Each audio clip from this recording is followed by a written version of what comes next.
After a few years of learning guitar on my cheap starter pack Squier Stratocaster and Yamaha Dreadnought, I was ready to buy my first serious guitar. At the time, I was playing in my music school's Beatles cover band, where I became encapsulated by the Beatles' music and their image. Throughout my search for an appropriate guitar for the group, one guitar stood out above the rest with the reputation of the Beatles guitar. Being drawn to its sunburst finish, lightweight, and its popularity, I decided to pick the Epiphone Casino. With the guitar in its case came a poster of the Epiphone guitars made over the years, with it boldly proclaiming the Epiphone as the Beatles guitar. As I've fallen in love with the Beatles' discography, I cannot separate this guitar from them, as I see my Epiphone as a physical representation for my love of this band. But why is this guitar so heavily associated with the Fab Four? How did it garner this reputation as the Beatles guitar? In 1957, Gibson bought out one of its biggest rivals, Epiphone. At the time, the New York-based company was well known in the 1920s for their archtop guitars, but mainly made upright basses by the time they were bought out. Gibson mainly sought out their production of upright basses, but their guitar production became an afterthought. Ironically, Epiphone garnered the reputation for their guitars due to their cheap price, high-quality build, and great sound, as Gibson began producing guitar models under the company's name.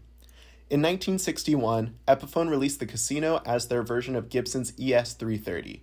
This guitar was also a hollow body with a trapeze tailpiece and came with the choice of 1 to 2 single-coil P90s and 2 to 4 control knobs, with the 2 P90 pickups and 4 control knobs eventually becoming the standard. The Casino was originally called the Epiphone Model E230TD, but the name was later changed to something catchier. The Casino is a thin-line, archtop, maple laminated hollow body guitar with 2 chrome-covered P90 pickups, 4 control knobs, a sunburst finish, 2 traditional F-holes cut into the top and bottom of the body, a mahogany neck with a rosewood fretboard, and a white pickguard with the iconic E. One of the major appeals of this guitar is that it is a feedback machine. The hollow body allows it to feed back much easier, as the emptiness allows for more resonance, causing the strings to vibrate, transferring the vibrations into the pickups and through the output of the amplifier. This positive feedback cycle is the basis for many rock songs that the Beatles created. The Casino also produces a much bigger and fatter sound that can make it sound aggressive when it is plugged into an overdriven amplifier.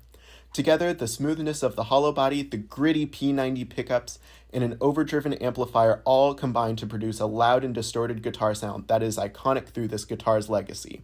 If the amplifier is not overdriven, the Casino can produce a clean and well-rounded sound that works well for arpeggios and strumming. The Casino also works unplugged, as its hollow body allows it to act similarly to an acoustic guitar, which makes it useful for songwriting.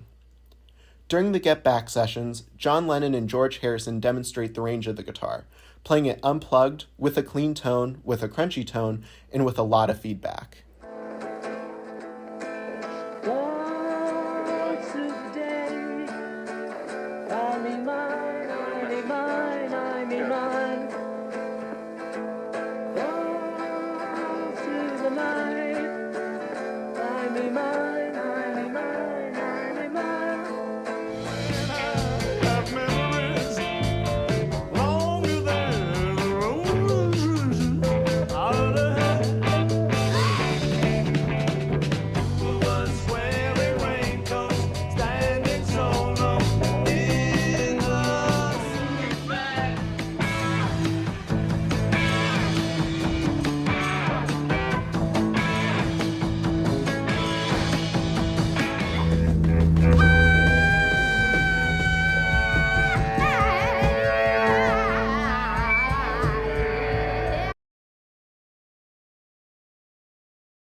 A large portion of the research conducted for this project was finding the catalog of Beatles songs that used the Epiphone Casino.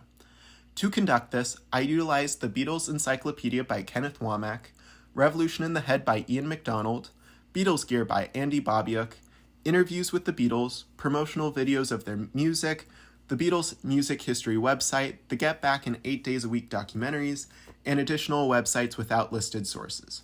For every section of this video, I've provided sources in the description for the historical documentation as well as studio recording documentation. Unfortunately, there were many contradictions during my search for a definitive Casino catalog, with sources disagreeing on the instruments used or even who played certain parts on the recordings. For this reason, I've created a scale to measure the likelihood the recording used the casino. The highest tier is confirmed, which means that there is ample documentation with corroborating sources, such as an interview of the Beatles who has mentioned that the casino was used on a specific song, or video footage of the recording being made. Confident is one tier down, which indicates that there are a few corroborating sources, but there is no definitive proof to show that the guitar was used. The middle tier is likely, where 2 to 3 corroborating sources claim the casino's use, but there is not enough documentation, so there is some speculation.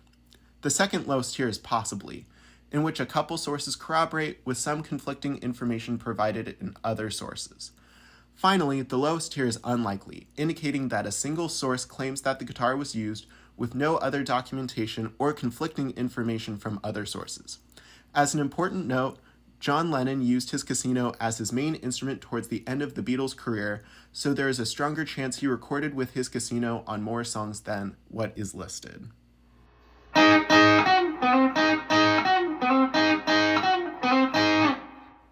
In October of 1964, the Beatles recorded I Feel Fine, one of the first pop recordings to intentionally include feedback. This sparked the Beatles' interest in experimenting with feedback further, stretching the genres of the rock boundary throughout their career. Paul McCartney was inspired by Jimi Hendrix to get a guitar that fed back, stating in his British GQ interview that, "I went into a shop on Charing Crossing Road and asked the guys if they had a guitar that would feed back, because I was very much into Jimi Hendrix and that kind of thing. I loved that kind of stuff, and so I wanted a guitar that was going to give me feedback, as none of the others could. So they showed me the casino."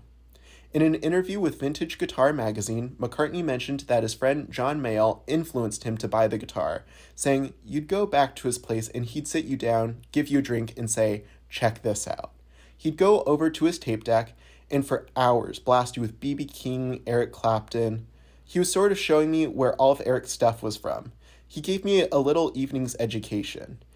I was turned on after that, and bought an Epiphone.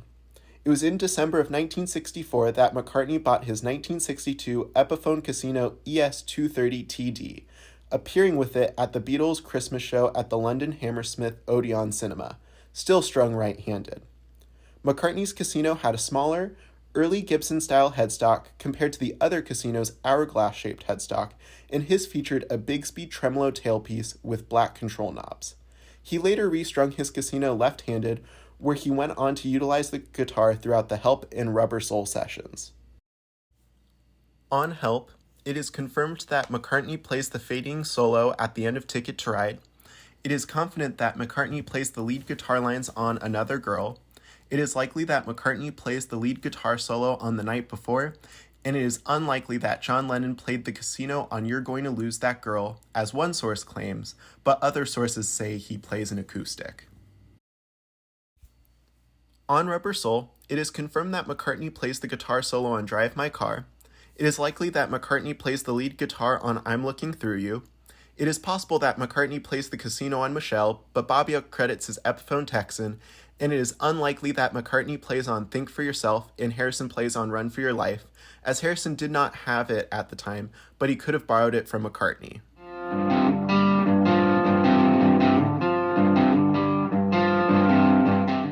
In spring of 1966, John Lennon and George Harrison followed McCartney's lead and also bought Epiphone casinos around the time of the recording of Revolver. George Harrison's casino had a Bigsby vibrato tailpiece, although slightly different from McCartney's, but had the Epiphone hourglass-style headstock with gold-colored control knobs. John Lennon had the standard Epiphone trapeze tailpiece along with the Epiphone hourglass-style headstock and gold-colored control knobs, along with a small black ring around the pickup selector switch. Their guitars first appeared on the British television show Top of the Pops during the 1966 appearance. Shortly after, Lennon used his casino in the Paperback Writer and Rain promotional videos. Lennon supposedly used his casino throughout the Revolver sessions as one of his main guitars. On Revolver, it is confirmed that McCartney plays the guitar solo on Taxman and the lead guitar riff on Paperback Writer. It is confident that Lennon, Harrison, and McCartney all used their casinos on And Your Bird Can Sing. It is likely that Harrison and Lennon both used their casinos on She Said, and Dr. Robert. It is possible that the casino was used by Harrison or McCartney for the lead guitar, or Lennon for the rhythm guitar on Got to Get You Into My Life, as sources agree the guitar was used, but don't agree who used it.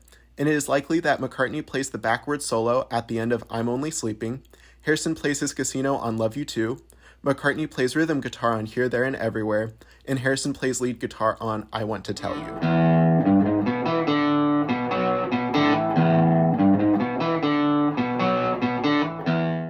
The Beatles' Third World Tour took them to Germany, Japan, the Philippines, and the US.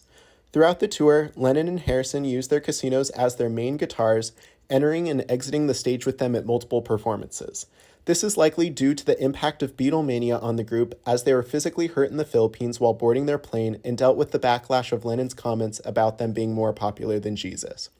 The Epiphone casino is a lightweight instrument since it's a hollow body, so it was a smart choice for both Beatles to use as their fans mobbed the stage during many of their performances. Their setlist comprised of rock and roll music, She's a Woman, If I Needed Someone, Day Tripper, Babies in Black, I Feel Fine, Yesterday, I Wanna Be Your Man, Nowhere Man, Paperback Writer, and I'm Down. Many of these songs utilize the casino's strengths of feedback and a fatter tone. At Dodger Stadium on August 28th, Harrison's pickguard was removed. In the background, you will notice clips of Lennon and Harrison using their casinos at the Circus Kronebau Munich, Germany performance on June 24th, 1966, their Crosley Field, Cincinnati, Ohio performance on August 21st, 1966, and their Candlestick Park performance in San Francisco, California on August 29th, 1966.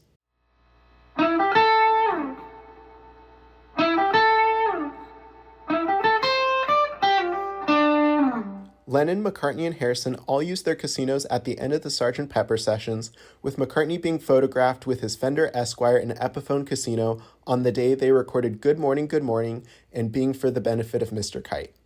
Harrison was also photographed with Lennon on piano towards the end of the Sgt. Pepper sessions. In the Hello Goodbye promotional video, Harrison plays his casino without the pickguard, clearly displaying the Bigsby tremolo tailpiece. During the All You Need Is Love session, Harrison practiced with his casino, but did not perform with it on the Our World broadcast. At the height of the Flower Power movement, Lennon painted the back of his casino with white and gray spray paint and removed the pickguard. On Sgt. Pepper's Lonely Hearts Club Band, it is confident that Lennon and Harrison played their casinos on Sgt. Pepper's and the Sgt. Pepper's Reprise, and McCartney and Lennon played theirs on Good Morning.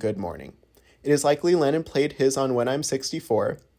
It is possible Lennon played the lead guitar on With a Little Help from My Friends and Lucy in the Sky with Diamonds, but sources disagree if he played guitar at all on either song.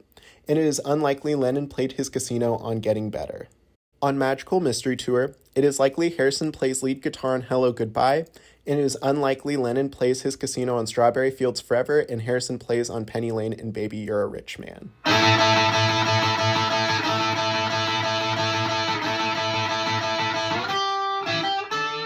In early 1968, during their time in Rishikesh, India with the Maharishi, Donovan Leitch, a friend of the Beatles, convinced them to sand down the finish on their guitars to give it a better tone and to improve its resonance.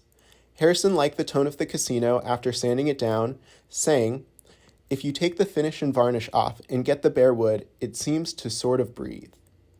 Lennon also sanded his Epiphone, creating the iconic Revolution finish, becoming his primary guitar for the last 2 years of the Beatles. Bobbiuk notes that Lennon's guitar was stripped to the natural wood with the original pickguard hardware, which likely indicates it was not done professionally. During the Hey Jude and Revolution promotional videos, Lennon shows off the new look of his casino with the new gold Grover tuning pegs and the power of the casino's sound through the iconic distortion of Revolution during his lead guitar lines. Lennon's casino also appears throughout the promotional videos of Lady Madonna and Hey Bulldog. He also used this guitar as his primary instrument throughout the White Album, showing his love for blues music. During this time, Harrison slowly stopped using his casino, most likely trying to diversify the Beatles' tone. McCartney also noted that Harrison was not very interested in feedback and distortion and preferred cleaner tones. On the White Album, it is confirmed Lennon plays lead guitar on Revolution and Revolution 1. It is confident Lennon plays his casino on Your Blues and Honey Pie. It is likely Lennon plays on Dear Prudence, Happiness is a Warm Gun, Everyone's Got Something to Hide Except Me and My Monkey, and I'm So Tired.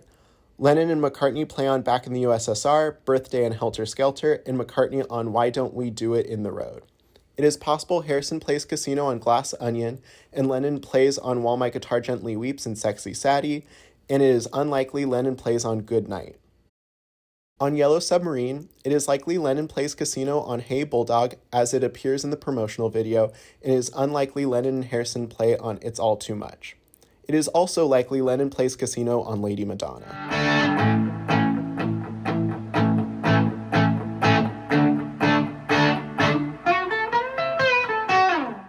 Throughout the Get Back sessions, Lennon uses his Epiphone Casino as his main guitar and songwriting instrument, occasionally switching to piano, bass, or acoustic guitar.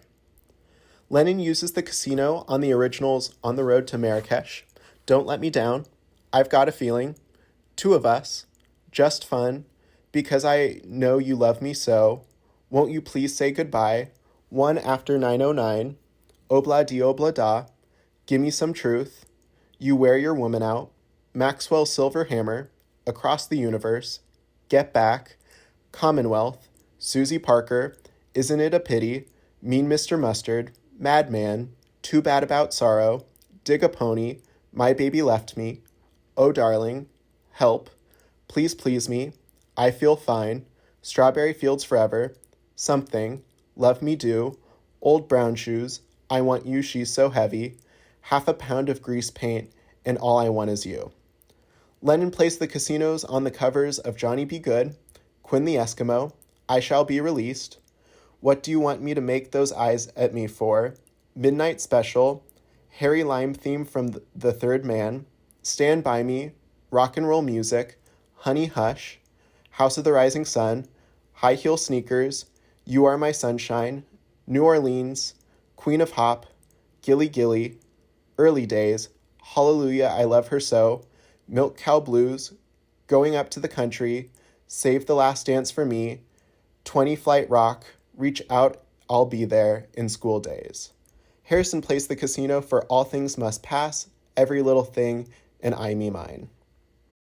The set list for the rooftop performance included Don't Let Me Down, Get Back, I've Got a Feeling, Two of Us, All I Want Is You, Teddy Boy, One After 909, All Things Must Pass, Dig It, Let It Be, and The Long and Winding Road. During their last performance on top of the Apple Corps building with Billy Preston, Lennon plays his iconic Casino throughout the set and across multiple takes. On the Get Back sessions and Let It Be, it is confirmed Lennon plays Casino on Don't Let Me Down, I've Got a Feeling, and Get Back. It is confident Lennon plays on Ballad of John and Yoko. It is likely Lennon plays on Dig a Pony and One After 909, and it is possible Harrison and Lennon plays Casino on You Know My Name and Lennon on I Me Mine.